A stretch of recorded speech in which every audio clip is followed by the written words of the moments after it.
Asante kwa ibada hii ya pili tena ambayo umeruhusu tuweze kubarikiwa kwayo.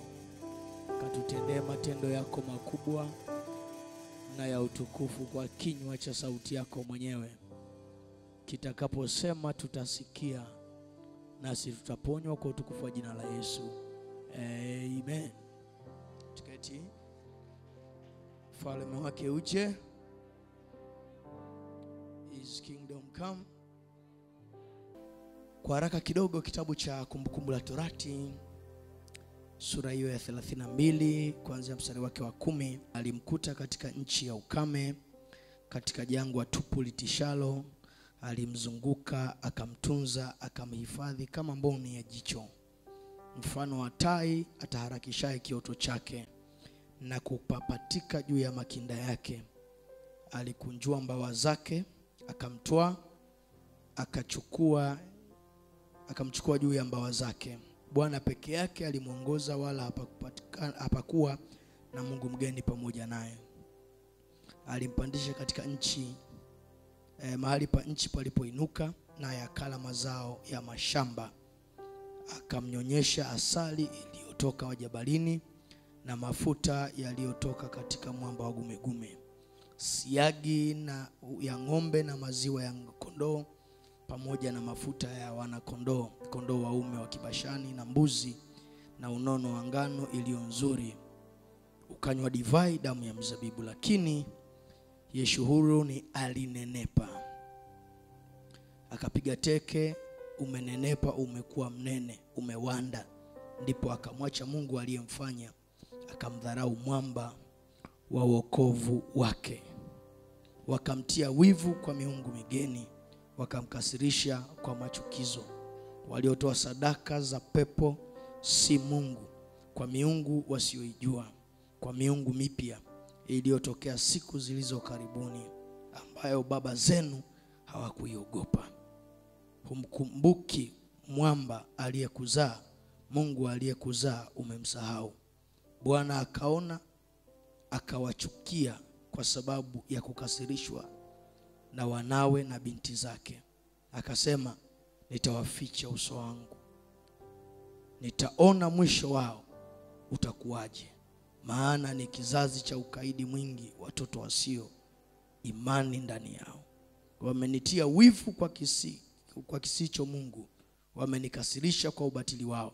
Nami nitawatia wivu kwa wasio watu, nami nitawakasirisha kwa taifa lipumbaalo. Maana moto umewashwa kwa hasira yangu, unateketea hata nchi ya kuzimu. Unakula dunia pamoja na mazao yake, unaunguza misingi ya milima.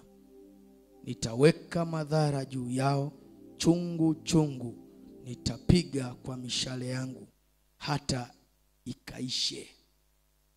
Watakonda kwa njaa, wataliwa na makaa ya moto na uharibifu mkali.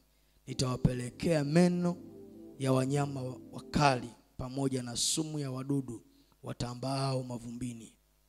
Nje upanga utawafikiliza, na ndani ya nyumba utisho utaangamiza mvulana na msichana anyonyaye pamoja na mwenye mvi.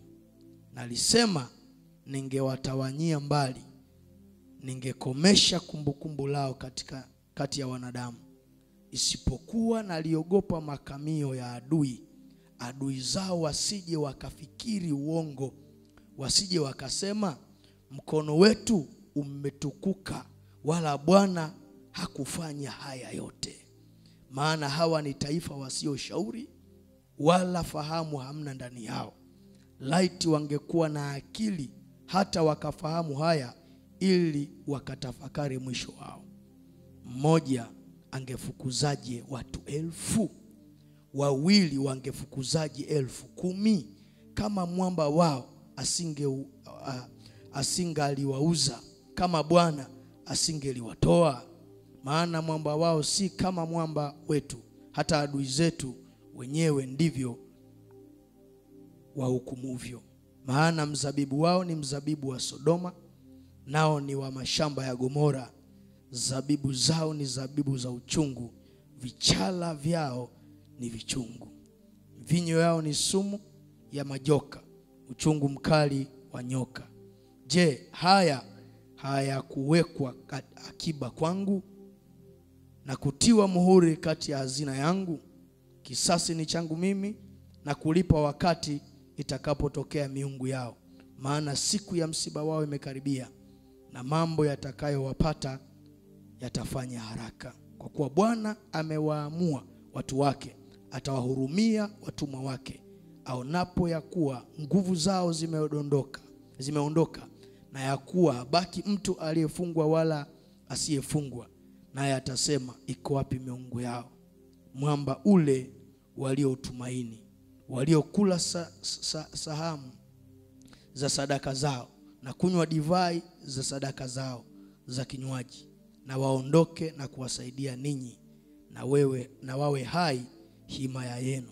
Fahamuni sasa ya kuwa mimi ndiye, wala hapana Mungu mwingine ila mimi. Naua mimi na huisha mimi, nimejeruhi tena naponya, wala hapana awezaye kuokoa katika mkono wangu. Maana nainua mkono wangu mbinguni na kusema, kama mimi niishivyo milele, nikiuona upanga wangu wa umeme mkono wangu ukishika hukumu, nitawatoza kisasi adui zangu, nitawalipa wanaonichukia. Nitailevya mishale yangu kwa damu, na kwa upanga wangu utakula nyama pamoja na damu ya waliokuwa wakiteka nyara katika vichwa vya wakuu wa adui. Furahini enyi mataifa pamoja na watu wake, kwa maana atatwaa kisasi kwa damu ya watumwa wake. Atawatoza kisasi adui zake, tena atafanya kafara kwa nchi yake na watu wake. Musa akaja akasema maneno haya yote ya wimbo huu masikioni mwa watu, yeye na Yoshua mwana wa Nuni. Musa akamaliza akawaambia Israeli wote maneno hayo, akawaambia, yawekeni moyoni mwenu maneno haya ambayo nashuhudia kwenu hivi leo, nayo na wahurumieni watoto wenu, wayatunze na kuyafanya maneno yote ya torati hii. Nayo waamuruni watoto wenu, wayatunze na kuyafanya maneno yote ya torati hii. Unaposoma maneno hayo utagundua kuna internal conflict, kuna vita ya nafsi katika moyo wa Mungu kumhusu Israeli. Kumbuka hapo hao watu wameshawanda nyikani mwaka wa 40, wakati ilikuwa ni safari ya kusafirishwa chini ya wiki 2 wawe wamekwisha kufika nchi ya ahadi. Kutoka Gosheni pale Misri mpaka kufika Kanani ni mwendo wa siku 12. Lakini hawa wameenda miaka 40, tofauti na siku 12 ilivyokuwa taratibu ama kawaida ya wasafiri wa wakati wote. Kulikuwa kuna mahusiano ya kisafari, ya kibiashara, lakini vile vile mahusiano mengineyo ambayo yalikuwa yanajenga ushirika kati ya hawa pamoja wa Israeli pamoja na watu walioko Misri, hata baada ya ukombozi ule uliokwisha kufanyika. Na kabla ya Israeli palikuwa mahusiano kati ya makabila ya Kanani na mataifa mengine na Misri yaliyokuwa yakipita njia hiyo kwenda kufanya biashara bila kutumia muda mrefu namna ile. Hata hivyo, kilichomfanya Mungu aiinue Israeli ilikuwa ni uhusiano wake aliokuwa nao kati ya yeye Mungu pamoja na baba Ibrahim katika agano. Agano lile alilokuwa Mungu ameliweka kati ya yeye na baba Ibrahim ilikuwa ni agano la wao kuwa watu wa Mungu na si vinginevyo. Israeli wawe watu wa Mungu. Mungu aitumie Israeli kama mzaliwa wake wa kwanza, utambulisho wake wa kudumu kwa ajili ya watu wote, na nafasi na utukufu mzima ukapata kuonekana kupitia Israeli katika ulimwengu wote kwa nyakati zote. Hata hivyo pakatokea tatizo sasa, kwamba watu wakiwa njiani wanaanza kuwaza miungu mingine. Wakiwa njiani wanaanza kutembea kama wanavyotembea maadui za Mungu, kwa maana ya Wamisri na Wakanani na makabila ya maeneo mengine namna hiyo. Jambo hili likamkasirisha Mungu. Sasa Mungu anataka kupiga, ila anasema nikiwapiga nataka niwapige niwaangamize kabisa, ili wasiwe taifa wala wasiwepo. Lakini nikiwaangamiza, adui zao watasema kwamba Mungu wao hakuweza kuwaokoa na upanga wetu. Mungu mwenyewe anakuwa kwenye conflict, anataka kupiga, ila anasema nikipiga hawa watawezaje kupona? Na maadui zao watakao nibeza na kusema Mungu wao mwenyewe hakuweza kuwaokoa na upanga wetu. Ama nikiwapiga kupitia maadui zao watasema si Bwana aliyewapiga, bali ni sisi wenyewe kwa nguvu zetu tuliipiga Israeli na kuiangamiza. Ama nikiwaangamiza mimi mwenyewe kwa mkono wangu mwenyewe, anasema Bwana, ndipo maadui zao watakayosema Mungu wao amewaleta nyikani ili apate kuangamiza kabisa, ameshindwa kuwarithisha hiyo nchi ya ahadi. Ingawa Mungu amekasirika, ila anapiga mahesabu. Je, nikiwaua watu wengine watasemaje? Mwambie kwa mawazo ya watu wengine yanamwanzisha hata Mungu mwenyewe. Mungu anawaambia, laiti mngebadilika mkageuka, mkarudi mkawa watoto wangu. Maana ninatamani nipige, ila maadui zenu watasemaje juu yenu? Mungu ni Mungu wa ajabu sana. Na hapa amekasirika nyikani, anataka kuangamiza. Ila hawa itakuwaje nikipiga? Maadui zenu nyie watasema nini? Watu watawaza nini? Nimewatoa Misri ili yeye waulie hapa. Nataka niwape nchi hamstahili. Nikiwapeleka mkaingia, moyo wangu haufurahii, maana hamfanani na lile kusudi nililolipanga toka awali. Ila nikisema msiingie kabisa, nitaonekana ni mimi Mungu wenu nimeshindwa kuwaingiza kwenye hiyo nchi. Nasema na mfano hapo. Nazungumza na mfano hapo. Mwanzo kwa nchi ya maziwa na asali ipo. Nayo imejaa. Lakini Mungu anawaza, hataki kumuingiza adui yake, mtu mwenye tabia kama za maadui zake, akamuingiza kwenye hiyo nchi. Lakini wakati ule ule analazimika kutaka kuwapa hiyo nchi, kwa sababu hao watu tayari wana utambulisho wa kudumu ambao unajulikana katika ulimwengu wa wakati ule kwamba ni watu wa Mungu. Ingawa njia zao zimepotoka huko ndani, ila tayari wana utambulisho wa wazi kwamba hawa ni watu wa Mungu. Sasa wanawezaje wakawa ni watu wa Mungu? Halafu Mungu wao ameweza kuwatoa kwa Farao, ila asiweze kuwapa nchi ya ahadi? Nafikiri swali hili ni la kujiuliza sana. Inawezekanaje Mungu aweze kukutoa kwenye vifungo vya dhambi? Kwenye dhambi amekutoa, ila asiweze kukuingiza kwenye nchi ya ndoto zako, ya maziwa yako na asali yako. Kuna mgogoro wa ndani.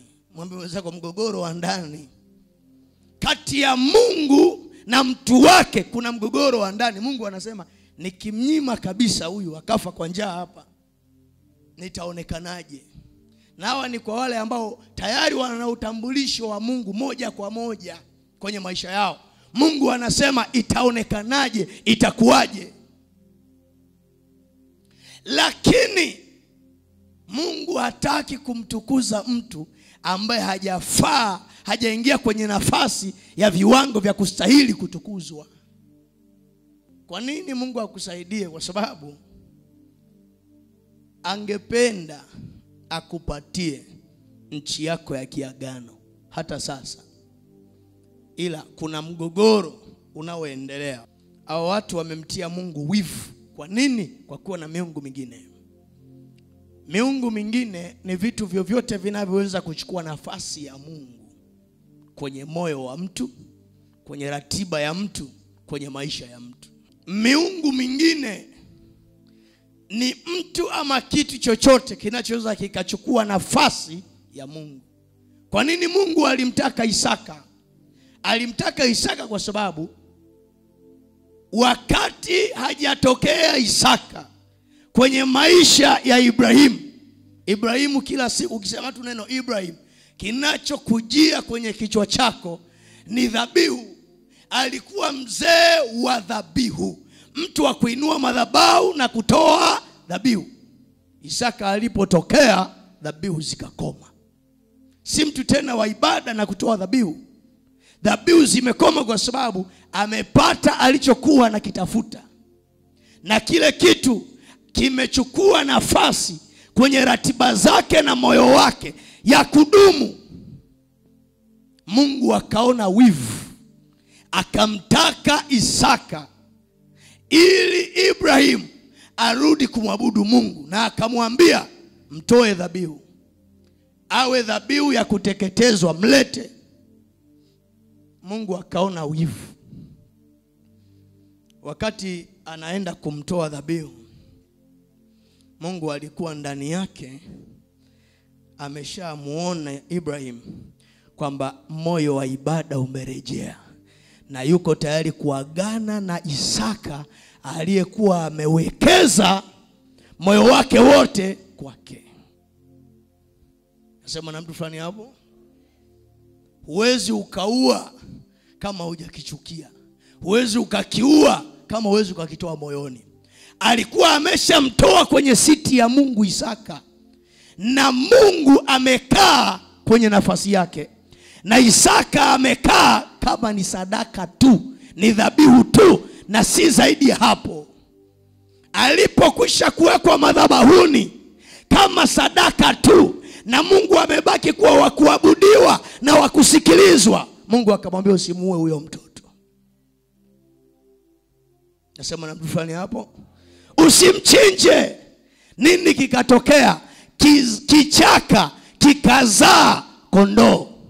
Aliyekwisha kuwa kondoo mkubwa, aliyekwisha kukomaa na ametimiza siku za kutolewa dhabihu. Kwa sababu katika nchi ya maziwa na asali, si kwamba hiyo nchi tunaenda tukafuge ng'ombe halafu tukafuge na nyuki ili tupate maziwa halafu tupate na asali. Katika nchi ya maziwa na asali, Mungu anasema kwenye Kumbukumbu la Torati, atalazimisha hata mwamba ukamuliwa utoe asali ili watu wake wapate asali. Atalazimisha mwamba ili ule ukamuliwa utoe mafuta ili watu waweze kupata mafuta. Atalazimisha jiwe gume la gume liweze kukamuliwa ili lipate kutoa mafuta. Na anasema utanyonya kutoka kwenye mwamba. Anasema ukanywa divai, damu ya mizabibu. Mungu atalazimisha kitu chochote kikuzalie matunda ikiwa umekaa sawa sawa na yeye. Anasema sijashindwa kuwalisha, sijashindwa kuwanywesha, sijashindwa kuwashibisha. Hey! Keti. Si kwamba uchumi ni mgumu. Mungu anawaambia hapa, msije mkafikiri uchumi wenu ni mgumu ndio maana siwezi kuinua uchumi wenu. Anasema mbona niliwapa asali kutoka kwenye mwamba. Asali inatoka kwenye mzinga, ila anasema sikuwapa nyie asali kutoka kwenye mzinga. Nilipoona hakuna nyuki, hakuna mzinga, hakuna kondoo, hakuna ng'ombe, hakuna mbuzi, anasema mkanywa maziwa, mkanywa na asali kutoka kwenye mwamba mgumu. Kumbe walikamua mawe, kumbe walikamua mawe. Hey! Keti. Kwa usije ukasema uchumi ni mgumu sababu ya hali ya kiuchumi. Sio hali ya kiuchumi. Mungu ana vita ya siri na nafsi yako. Na inabidi leo tufanye matengenezo katika jina la Yesu. Sema Bwana Yesu, naomba matengenezo. Sikusikia sawa sawa. Bwana Yesu, naomba matengenezo ya nafsi yangu na mwenendo wangu. Kuanzia siku ya leo ninaomba matengenezo katika jina la Yesu. Keti, mwambie mwenzako sio hali ya uchumi anaweza kulazimisha jiwe gumu la gume. Anasema likatoa mafuta. Nasema nafanya hapa. Ibada ya kwanza niliwaambia jiwe ni gumu kiasi ambacho linaweza likawa liko ndani ya maji mtoni. Limekaa huko kama limenyeshewa na mvua mwaka, au liko ndani ya maji mtoni mwaka, alafu uje ulitoe likiwa bado huko juu limeloana, alafu lipige nyundo kule ndani, utakuta limeloana.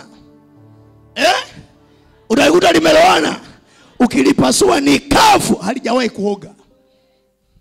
Na lilikuwa liko mtoni miaka 100. Ukasema ngoja nilitoe nilione kule ndani. Ukipiga nyundo kule ndani kuna mavumbi. Ndani yake lina vumbi, ila limekaa mtoni miaka yake yote. Mungu anasema mlikamua mafuta kutoka mwambani, ili mjue sishindwi kulazimisha chochote kiwape faida. Ukiona faida haijapatikana, ujue kuna mambo hayajakaa sawa sawa. Nami nasema na mifumo yako kwa mamlaka ya jina la Yesu, toba yako ikamilike, ibada yako ikamilishwe, dhabihu zako zikamilishwe, maombi yako yakamilishwe, sala zako zikamilishwe. Chochote kilichokataa kukupa faida, ikiwa ni hali ya hewa, ikiwa ni msimu mbaya, ikiwa ni mazingira mabovu, na lilazimisha anga la Tanzania liachie mvua kwa ajili yako, na lazimisha anga la Afrika Mashariki liachilie mavuno kwa ajili yako, na lazimisha anga la Afrika lilete faida kwa ajili yako, na lazimisha mfumo mgumu wa kiuchumi uachilie fedha na faida kwa ajili yako, na lazimisha mfumo wa wateja waangalie kuielekea njia yako, na lazimisha mfumo wa siasa uachilie baraka kuelekea, na lazimisha mfumo wa ajira uachilie ajira kwa ajili yako. Pokea! Hey! Kati kidogo, nasema na mfano hapa. Sema Bwana Yesu nisaidie. Sikusikia sawa. Bwana Yesu nisaidie. Maana hujashindwa. Palipokosekana ng'ombe na mbuzi, ulikamua miamba, watu wakanywa maziwa kutoka mwambani. Maandiko yanasema yangeandikwa yote katika kitabu hicho, yangeandikwa yote yaliyofanywa na Yesu tu. Anasema yasingetosha. Vitabu hivyo visingetosha mahali pa kuweka hapa duniani. Yaani watu wasiwepo alafu dunia nzima iwe library. Vitabu visingekuwa na mahali pa kukaa.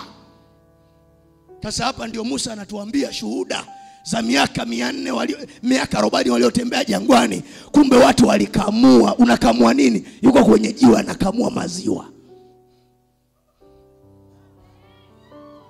Yuko kwenye jiwe anakamua mafuta. Iwe linakamuliwa nini? Watu wananyonya. Unanyonya nini? Ananyonya asali. Kule wametoka wanashangilia, wana mavazi ya thamani, wana mafedha, wana madhahabu, wana vitu vya thamani, wameteka nyara wa Misri, wamebeba na chakula cha huko njiani. Halafu wanajikuta wako kwenye jangwa linaloitwa jangwa la Sini. The desert of Sini. Ni kame lile jangwa, halina jani, halina mti. Wamekutwa kule. Kwa kama una hela zako unapa kuzitumia. Yaani hapo ndio ujue Mungu anajiamini. Anawapeleka watu ambako hakuna maduka. Yaani ulishakuwa na pesa lakini hamna pa kwenda kununua. Una pesa mfukoni ila pesa zako hazina cha kufanya. Huna cha kununua na uwezo kumtisha mtu yoyote kwa sababu eneo hilo pesa haiapply. Mungu alikuwa anataka kuwaonyesha kwamba msije mkasujudia pesa, msije mkasujudia dhahabu, msije mkasujudia mali. Mimi ni Bwana Mungu wenu. Nasema mfano hapa, msije mkaviabudu. Hapa nitawaonyesha maajabu. Mtaanza kukamua. Haya mawe ni ng'ombe. Hizi ng'ombe ni mawe. Na haya mawe ni nini? Ni ng'ombe. Wamezako ng'ombe zinaweza kuwa ni mawe tu, hayana chochote. Ni ng'ombe ila haitoi maziwa, haileti faida. Ila jiwe linaweza likawa ni nini? Ni ng'ombe. Likikamuliwa vizuri linatoa, lina chakula. Anasema na katika jangwa tupu litishalo alimzunguka, akamtunza, akamhifadhi kama mboni ya jicho. Ndio 11. Mfano wa tai ataharukishaye kioto chake na kupapatika juu ya makinda yake. Hivi unajua kinda likiwa kwenye kiota linaweza likafa, kama huyo tai mwenye kiota chake hatarudi tena. Yaani kuishi kwake inategemea uwepo wa nani? Wa tai. Na uzuri tai wanaishi vizuri, sio hizi ndoa za Kichaga. Baba na mama wote wanafanya nini? Wanakuja kuhudumia. Sio mama anahudumia, mwanaume amekimbia anasema niko Marekani natafuta maisha. Wote wako pale, mayai yanalelewa pamoja. Unasikia anachokizungumza hapa? Anasema mfano wa tai ataharukishaye kioto chake na kupapatika juu ya makinda yake. Alikunjua mbawa zake, akawatoa, akawachukua juu ya mbawa zake. Kawapeleka wapi? 12. Na Bwana peke yake alimuongoza, wala hapakuwa na Mungu mgeni pamoja naye. Alimpandisha mahali pa nchi palipoinuka, naye akala mazao ya mashamba. Akamnyonyesha asali iliyotoka wapi? Yaani ndani ya jiwe mle kulikuwa kuna nini? Kuna asali. Na yeye sio kwamba amempa, amemnyonyesha. Akamnyonyesha asali iliyotoka jabalini na mafuta yaliyotoka katika mwamba. Mwamba kumbe una mafuta. Maana hapo uliposikia asali ukasema baba, ni nyuki walienda wakatengeneza mzinga kwenye nini? Kwenye jiwe. Sawa, na mafuta yamepelekwa na nani? Tuanze na majibu yako ya kikabwekabwe ulionipa, ya tundulisu kwamba hapo ni nyuki wamefanya nini? Wameingia wakatengeneza mzinga. Sawa, na mafuta yamepelekwa na nani? Na mafuta ya nini? Ya wanakondoo, kondoo waume wa Kibashani na mbuzi, na unono wa ngano iliyo nzuri, ukanywa divai, damu ya mizabibu. Moyo zako Mungu alilazimisha hata kondoo watoe maziwa. Sasa baada ya kwanza hapa niliuliza, kumbe wa Maasai wao wanakunywa nini? Maziwa ya kondoo. Ila hapa kondoo anakamuliwa, anayetoa maziwa ni wa kiume ni wa kike? Kondoo waume wa Kibashani wakatoa mafuta na siagi. Yaani kama anasema bwana, mimi mmenikamua kabisa, sina maziwa kabisa, naambiwa hamna shida, utatoa siagi. Ila Mungu akiwepo hakuna kukosa. Hilo unapaswa kuwa nalo kwenye akili, moyo, nafsi na imani yako kuanzia leo. Nikiwa sambamba na Mungu sitaweza kupungukiwa. Daudi anaandika, Bwana ndiye mchungaji wangu, sitapungukiwa na kitu. Hiki kitu tunakipenda. Mimi naweza nikawa na Mungu lakini nikawa mtu wa dhiki tu, nikawa mtu wa shida tu. Kinatakiwa kipasuke katika jina la Yesu. Keti kidogo, sema Yesu, unaponiondoa kwenye ugumu wa moyo, nipeleke kwenye utele wa mavuno katika jina la Yesu. Niko na mtu fulani hapa. Sema asali yatoka jabalini, mafuta yatoka kwenye mwamba wa gumegume. Jiwe gumu la gumegume analifanya litoe mafuta. Sasa utajiuliza mafuta yameingiaje? Alafu na kondoo waume wa Kibashani watatoa maziwa, watatoa siagi, wataleta mafuta. Sema Bwana Yesu, katika mfumo wowote nitakaoendea, ninaomba mafuta yakakamuliwe kutoka hapo chochote kilichoweza kutoa kitu kilichochema kwa ajili yangu, kikalete kwa ajili yangu katika jina la Yesu. Tembea pamoja na Mungu wewe. Sio kila Farao ni mbaya. Ukifika mbinguni,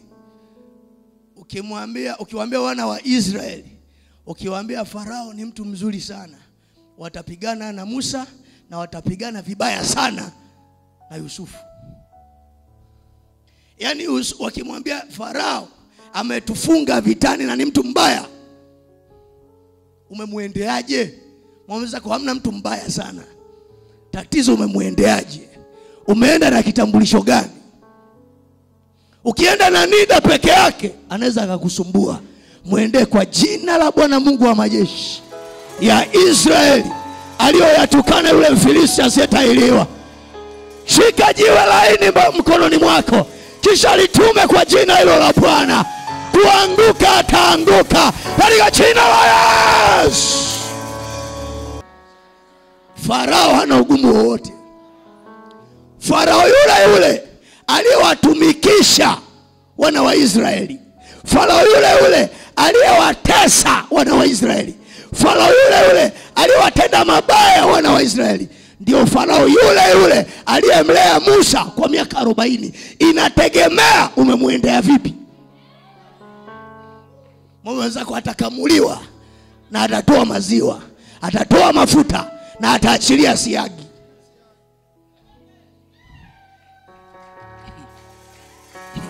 Soma vizuri Biblia yako, kitabu cha Isaya kitakwambia. Isaya sura ya 60 anasema utanyonya matiti ya wafalme na maziwa ya mataifa. Kumbe wafalme wananyonyesha na hamtuambii. Hajasema malikia, amesema utanyonya matiti ya watu gani? Ya wafalme na mataifa, utanyonya maziwa yao. Kumbe wafalme wanatoaga maziwa, ila wewe hujui kwa sababu hujambana vizuri. Ukimkamua vizuri atatoa faida. Kati Farao anaua watu, anaua vichanga, ana kitoto mle ndani cha Kiebrania alichokuwa anakipa maziwa, anakipa uji, anakipa chakula na anakisomesha kitakaje kuja kuondoa wale watu utumwani. Farao ni yule, ila umemuendeaje? Si kama naeleweka hapa? Mume wako ukimbana vizuri atakusomesha, atakuhudumia, ataachilia kazi, ataachilia faida, abanwe vizuri kwenye ulimwengu gani? Wa roho.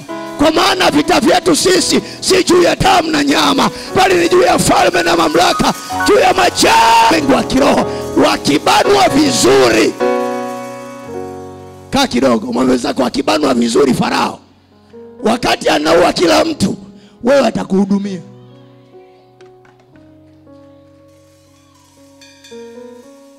Na Musa anadeka, yani yeye ni mtumwa, yuko kwenye nyumba ya Farao na anadeka na anadekezwa na Farao. Wakati Farao huyu kila mtu anasema ni katili, anatutumikisha, anaua watoto wa kiume. Anasema ngoja nirudi nyumbani haraka, maana huu ni muda wa Musa atakuwa ametoka shule. Yule mtoto anataka niende nikamwangalie. Wakati wenzako wanafanya nini? Wanateswa na Farao yule. Natangaza katika jina la Yesu, mfumo wowote ulio mgumu kinyume cha watu wengine, kwako utakuwa kama mboga katika jina la Yesu. Sema Farao, ninakuamuru katika jina la Yesu, sitakuja kwako kama Myahudi wa kawaida. Ninakuja na upako uliokuwa juu ya Musa nabii wa ishara na miujiza kwa jina la Yesu.